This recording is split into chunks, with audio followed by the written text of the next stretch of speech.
मैं reiki grand master doctor Anshika आप सभी का अपने यूट्यूब चैनल में हार्दिक स्वागत करती हूँ।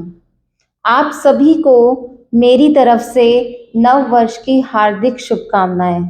यह नव वर्ष आपके जीवन में सुख, शांति, समृद्धि और ढेर सारी खुशियां लाए।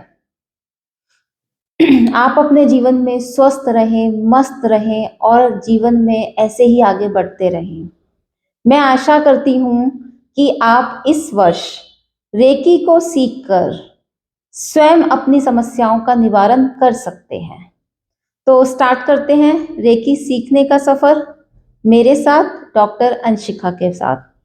सबसे पहले हम रेकी स्टार्ट करने के लिए सबसे पहले हम रेकी गुरुओं का आवाहन करते हैं और उनको नमस्कार करते हैं ताकि उनका आशीर्वाद हम सब पर बना रहे, जिससे मैं आपको रेकी हीलिंग अच्छे से सिखा सकूं और आप रेकी हीलिंग को अच्छे से सीख सकें। अब मैं सबसे पहले आपको बताना चाहती हूं कि रेकी क्या है। रेकी भारतीय शब्द नहीं है। रेकी जापानी भाषा का शब्द है जो रे और की दो शब्दों से मिलकर बना है। रे का अर्थ है सर्वव्यापी और की का अर्थ है जीवनी शक्ति, अर्थात रेकी का अर्थ हुआ सर्वव्यापी जीवनी शक्ति। अतः यह शक्ति सभी जगह विद्यमान है। भारत में इसी को प्राण शक्ति भी कहा जाता है।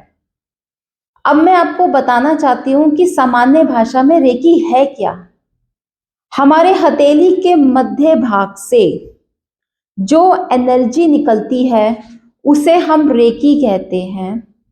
रेकी वो शक्ति है जो हमें 8-10 घंटे सोने के बाद जो एनर्जी प्राप्त होती है और जिससे हम फ्रेश हो जाते हैं। सबसे महत्वपूर्ण बात, रेकी से किसी को साइड इफेक्ट नहीं होता।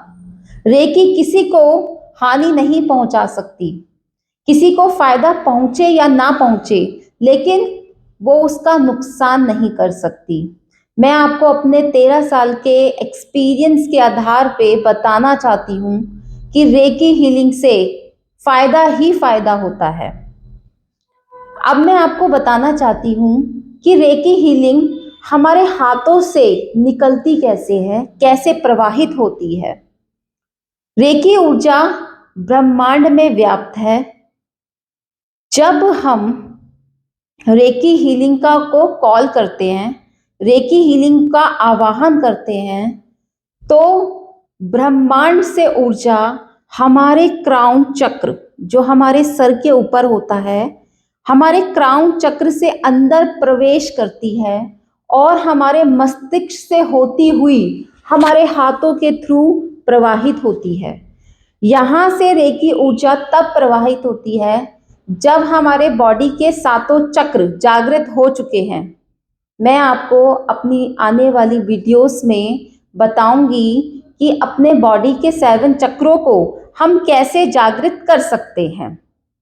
अब मैं आपको बताना चाहती हूँ, रेकी में कुछ ध्यान देने योग्य बातें हैं जो रेकी सीखते वक्त हर किसी को ध्यान में रखनी चाहिए। सबसे पहली बात, रेकी में समय का बंधन नहीं है। मीन्स जब व्यक्ति को टाइम मिले, चाहे मॉर्निंग का टाइम हो, चाहे आफ्टरनून का टाइम हो, चाहे इवनिंग का टाइम हो और चाहे रात का टाइम हो, तो रेकी की जा सकती है। इसलिए रेकी बहुत ही सरल है क्योंकि रेकी में समय का बंधन नहीं है। सेकंड, रेकी में ड्यूरेशन का बंधन नहीं है। मीन्स जब आपके पास 5 मिनट का समय हो तो आप 5 मिनट की रेकी कीजिए। किसी दिन आपके पास 15 मिनट का समय है तो आप 15 मिनट की हीलिंग कीजिए। किसी दिन आपके पास 30 मिनट का समय है तो आप 30 मिनट का कीजिए। मैं आपको अपनी आने वाली वीडियोस में क्लियर करूंगी कि 5 मिनट की हीलिंग कैसे की जाती है, 10 मिनट की हीलिंग कैसे की जाती है और आधे घंटे की हीलिंग कैसे की जाती है। इसीलिए रेकी करना बहुत सरल है। नंबर 3 पॉइंट, रेकी में धर्म का बंधन नहीं है। किसी भी धर्म को मानने वाला व्यक्ति रेकी हीलिंग को सीख सकता है और उससे लाभ उठा सकता है। रजस्वला स्त्रियों को मंदिर जाना या पूजा करना मना होता है, लेकिन रेकी में ऐसा कुछ वर्जित नहीं है। नंबर 4 पॉइंट, हमारे शास्त्रों में ये उल्लेख आता है कि जब हम मंदिर जाते हैं या पूजा पाठ का कोई भी काम करते हैं तो सबसे पहले हमें स्नान करके स्वच्छ कपड़े पहनते हैं, लेकिन रेकी में ऐसा कोई जरूरी नहीं है। लेकिन मैं आपको फिर भी कहना चाहूंगी कि जब हम नहा धोकर स्वच्छ कपड़े पहनकर रेकी करते हैं तो उसका इफेक्ट और अच्छा हो जाता है, लेकिन ऐसा कोई जरूरी नहीं है। नेक्स्ट है मोस्ट इंपॉर्टेंट पॉइंट, रेकी में एकाग्र होना जरूरी नहीं है। मुझसे बहुत सारे लोग पूछते हैं क्या रेकी करने के लिए हमें किसी साधना की आवश्यकता है, हमें कोई मेडिटेशन की आवश्यकता है, क्योंकि मैम हम ध्यान नहीं लगा सकते। तो मैं आपको बताना चाहती हूँ कि रेकी करने में मात्र हमें कुछ टेक्निक्स को हमें फॉलो करना पड़ता है और उसके बाद हम रेकी को स्टार्ट कर सकते हैं, जो मैं आपको अपने आने वाली वीडियोस में बहुत अच्छे से क्लियर करूंगी। अब मैं आपको बताना चाहती हूँ कि रेकी कितने प्रकार की होती है। वैसे तो रेकी बहुत प्रकार की होती है, लेकिन सरल दृष्टि में मैंने रेकी को 3 भागों में बांटा है।